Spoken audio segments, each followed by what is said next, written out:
not a facto, pterodactyl when I micro and macro my mind. Why would I try to hide the fact that I'm jacked to be actually naturally high?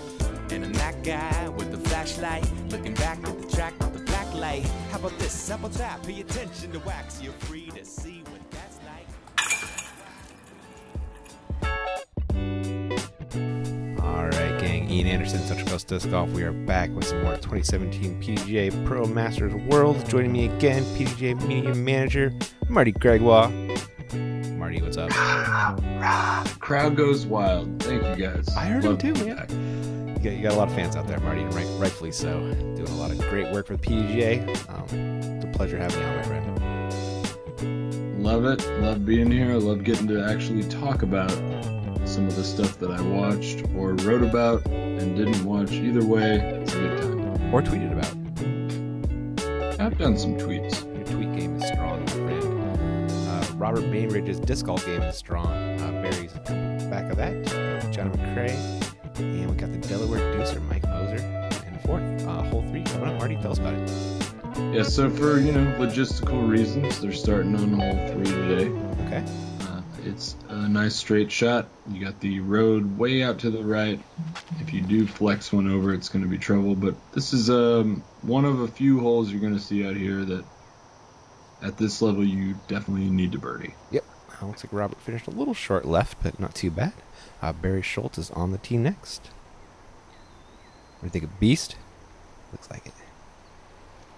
It's a beast or a leopard, Yeah, that's just how it goes. It feels like more of a beast shot than a leopard shot, although maybe he grabbed the Leo because he got a little too much turn on that one. At 260, you would think he's throwing a fairway driver. Yeah, you would hope. Johnny McCray. Oh. Johnny McCray hit that one little branch, no leaves on it. No, that was impressive. Mike Moser and his awesome towel are up last. Towel game strong. Mike Moser did a lot of battling this entire tournament. He was either on the lead card or on the chase card, back and forth all week. Wow. It's fantastic. Ooh. Barry thought so. It was a good run. Johnny McCray from not much closer. Yeah. They both scared it, but it's still there. You could tell Johnny just wasn't right. Something wasn't right about him all week. Yeah. Just wasn't feeling it. And then, for people that follow him or are friends with him or his wife on Facebook, Jennifer, she did end up posting that he's been dealing with Lyme disease. Yeah, he's had it for quite a while and kind of had a flare up around the time of the tournament, unfortunately. But I know Johnny well, and you could tell just something was off. And just wasn't feeling like himself out there.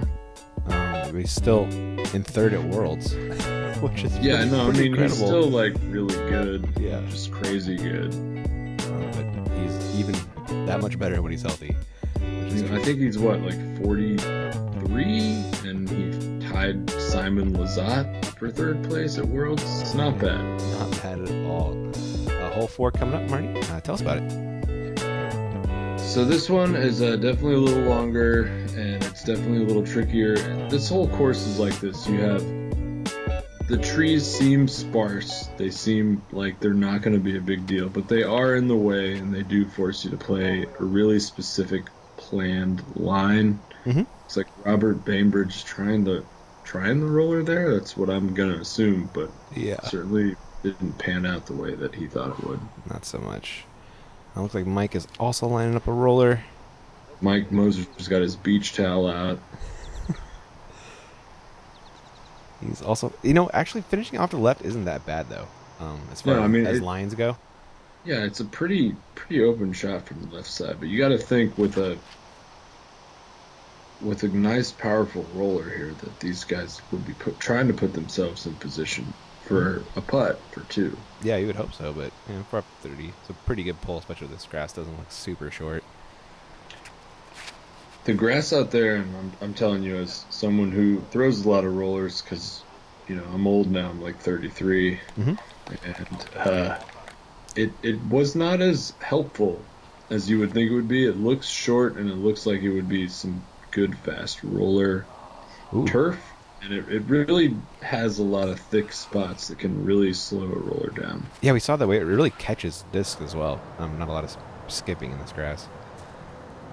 Pretty decent up shot right there from Robert, I believe. Here is Barry's.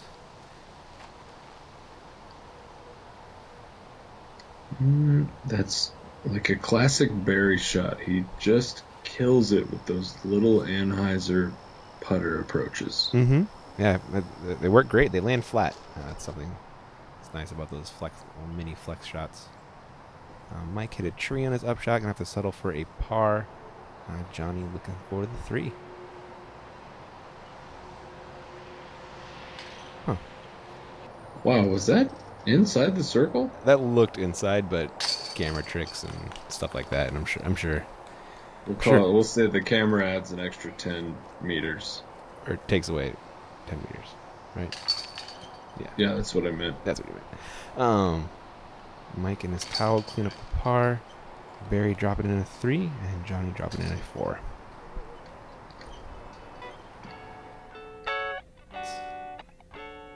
So here's Mike's upshot, which unfortunately did make a late tree and kind of a nasty roll there. Our top 2 guys taking the birdies there. Robert holding on to a 4-stroke lead over Barry. Robert's just playing great. It's unreal, man, and it's not going to stop here for round 5. It's not going to stop for round 6. Love it. He's certainly not like an unknown player, but for, I would say, for a majority of people watching disc golf on YouTube, you might not have heard of him. Yeah, he is a fantastic disc golfer. Yeah, I'd never seen him play before. Watching in these videos, and he's got a great game. Comes up a little bit inside there. Gonna have a long approach shot around some corners. Hopefully make it work. Barry up next. And this is one of many holes that at Riverside that is, it's a par 4 at only 455 feet. It might play a little bit longer than that, but it's just how it is. You have to have a really nice placement drive. And if you do that at the level that they're at, you're going to get the 3. And to be honest, there's several holes out here that if they're par 4 or par 5, you definitely should be putting or even tapping in for your 3 or for your 4. Yeah. Johnny with a great drive after Mike laid down the cut roller. Robert. Pretty good forehand out here.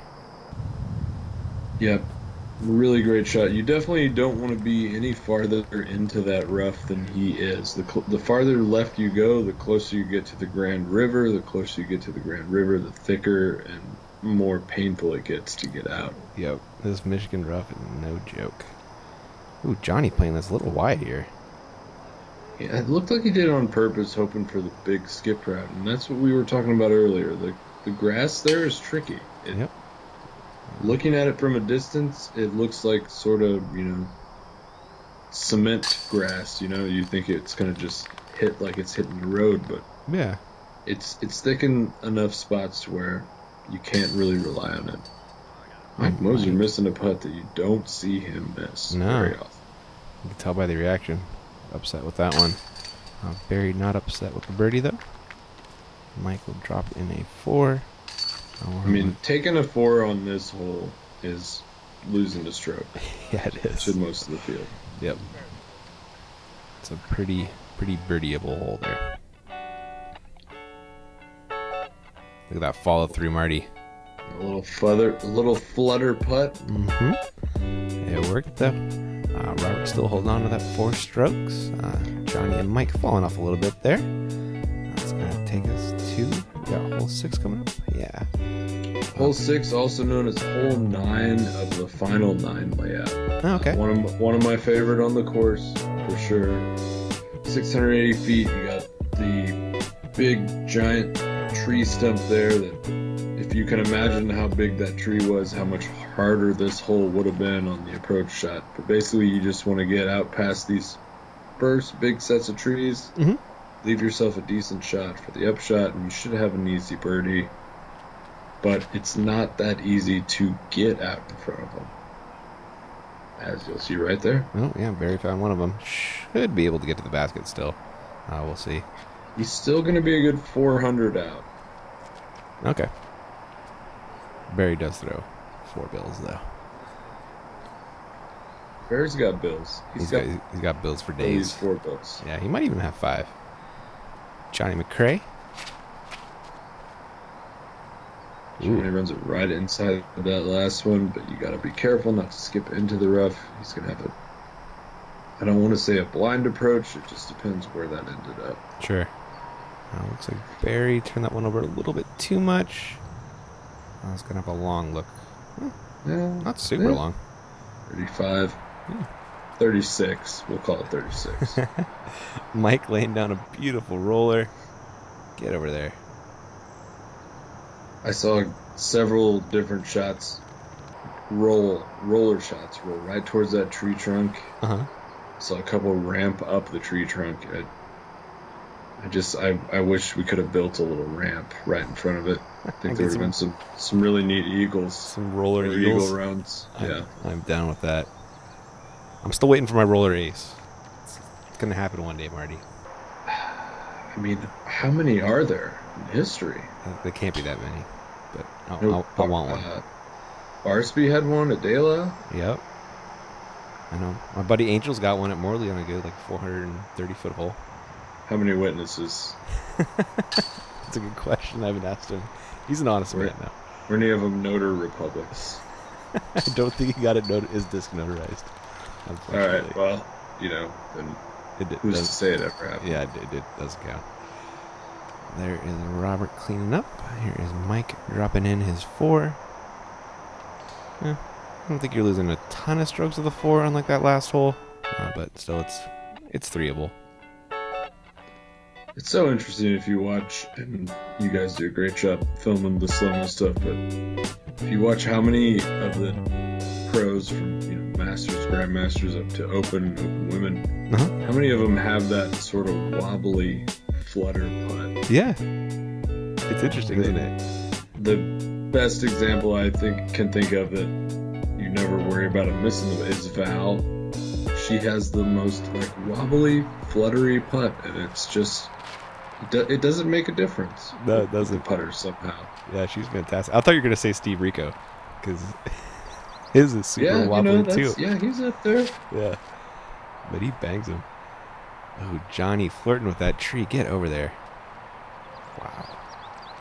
So I'll tell you guys, as a almost 920 rated player, that this hole's trickier than it looks. The little shorter trees there. Yep. They create some sort of optical illusion almost that the hole seems shorter than it is because the shorter trees are out in front of the bigger, taller trees, and then you see the basket behind that. And you can think that you parked it and still be 50, 60 short. Yep. Mike with a bit of a shank, but does recover for the par. Barry floating an Annie at it. A little short, but he'll make that. Robert with the jump putt, he had to get under those branches. Almost got it. Johnny with a very nice birdie after that great drive. Getting a stroke on the card. Mike cleans up his par, and Barry will do the same shortly. Is it raining? A little bit? You know what? No. Just trying to keep the sun off him?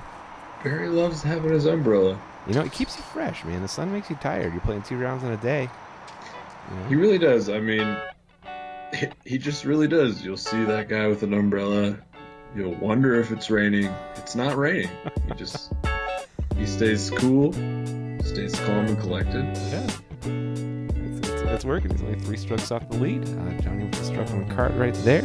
It's going to take us to hole 8, 460. Where are we going?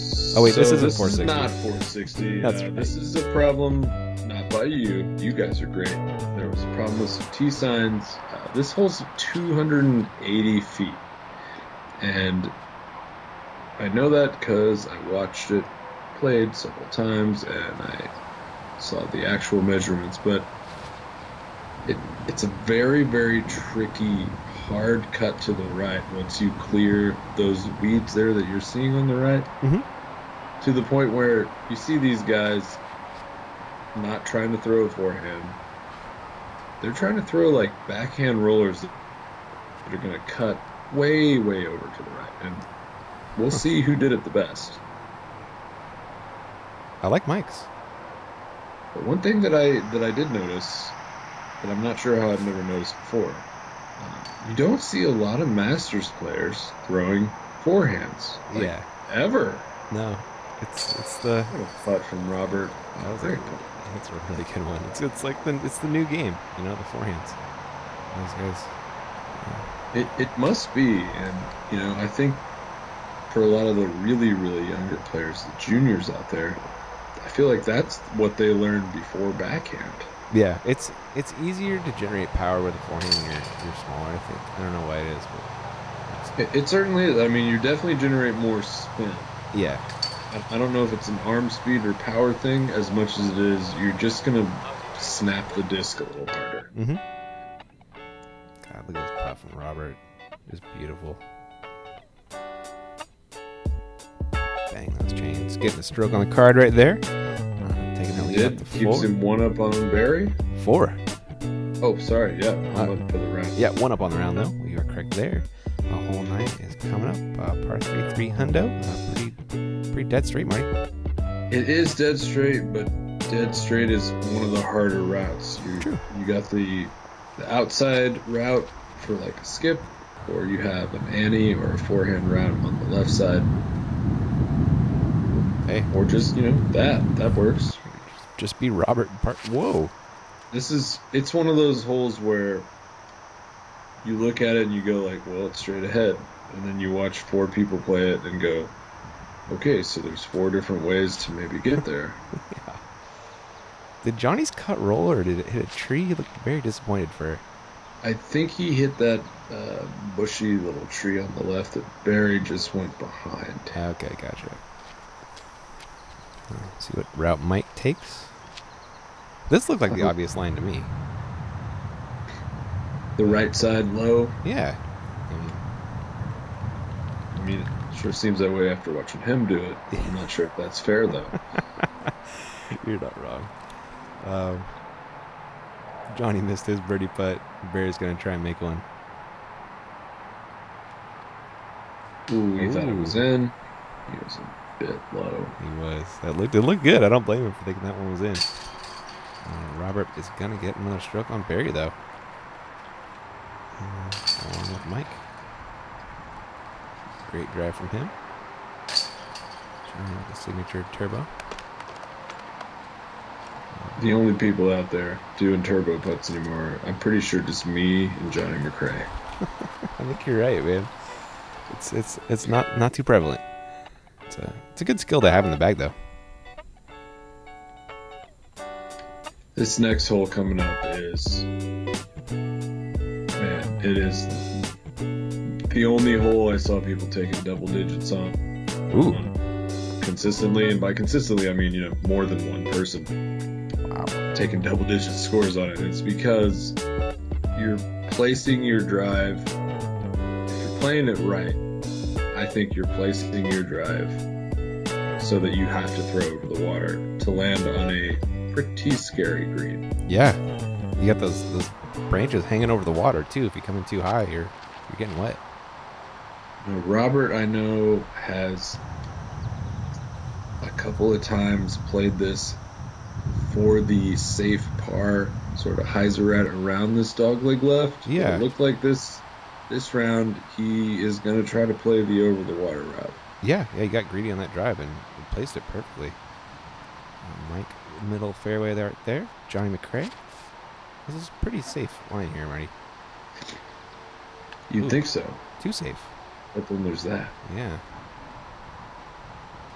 So yeah, the best drive, I mean, if you're going for the over the water and trying to get that birdie, you have to land your drive near the OB line, which, by the way, is about 8 to 10 feet in from the water. You'll see how they flagged it when we get a little closer. Mm-hmm. But you're going to have to play for that and then throw either a spike into the water like that, or some sort of straight or anhyzer shot right at the green. And again, you can see those flags. Those are not near the water. They're 10 feet or so from the water. Oh, wow. Which it creates another, again, sort of like an optical illusion almost. It messes with your depth perception a little bit. Because 99 times out of 100, you're playing a shot like that on a disc golf course. The water is out. Yeah, and all you're thinking is, I just have to throw it over the water. Not today. Not realizing how much that little bit of extra distance can mess with your head. Oh, that tree messed with Mike's disc, though. Yep, it did. So Johnny is going to have to throw from here. He never crossed back in bounds. Did he just pitch backwards? Or what was he doing over there? No, I think he was just looking. I honestly don't know. Was he looking for his disc? Did he not know it went in the water? He had his mini marked up there, man. I think he threw backwards and then threw across the water. Oh, because the last place he crossed in bounds was over that willow tree. It was right behind that willow, yeah. Oh, wow. Wow, that's not good. That's super unfortunate. That's almost like a double OB stroke right there. Yeah, pretty much. Yeah. He might as well have just replayed from his previous lie. Oh, you're right, huh? He probably could have. Yeah, he probably already picked up, though. Mike, that is a good putt after going in the water. Good recovery for bogey, I believe. There's Barry with dropping 3. And that's getting strokes on folks, Marty. Strokes on folks. Yep. Look at that Huck face. That's a shot right there in my mind. Just a low, slight hyzer. Get under those branches across the water. Yep. Johnny did take 6 there. Definitely saw too many people trying to play, a spike hyzer there, and just not. You really have to get the distance exactly right, or they're going in the drink. Exactly. We saw it happen. Hole 11 coming up. Barry on the tee. We're going across the water, and it's right there, right? Yeah, it's 390 to the pin. When you're standing on that tee, I'm telling you, it looks like it's 550 to the pin. And what you see a lot here is people overthrowing it, which if you're throwing the wrong disc and it flexes up, you can end up near that OB path where you see the spectators. And yeah. You can end up out of bounds long as easily as you can short. This kind of reminds me of Fountain Hills hole number 1 a little bit. A little bit, just a little less terrifying. Yeah. Fountain Hills hole number 1 is just not fun to play unless you're good. Yeah, unless you're very good, and even which then, I'm not. So it's not. It's almost better if you're not good, because then you know you're gonna lay up on one. Whereas if you're good, you might think about running it. If that makes sense. Yeah, like I know I'm gonna lay up from the AMT pad. Yeah. Barry and Mike just laying up for pars. Robert gonna try and card a 2, but gonna end up with a 3. I think that shot, the camera angle there, is a great indicator of like just how big these trees are. They are massive. These are big trees, and the bigger they are, I feel like, especially on longer holes, the harder it makes it to judge how far away things are. Yeah, perspective gets messed up for sure. Unless you grew up in the middle of like the redwood forest throwing frisbees, these are some big trees. They are. No joke. Robert cleans up his par nicely. Mike will do the same. And I believe Johnny getting at least one of those strokes back he lost on the last hole with a nice birdie here. I think the next hole coming up is GSI. But that will be in part 2. That's true. It will. If you'll have to watch part 2 to know what GSI stands for. I know, but I won't spoil it for everybody. All right. Everybody, thanks for watching. Marty, thank you so much for coming on. Tons of fun having you. Drop some commentary on us. No problem. Love having you guys. Love being a part of it. This is so much fun. So cool. All right, everybody. Well, thanks for watching part 1. We'll catch you guys in part 2.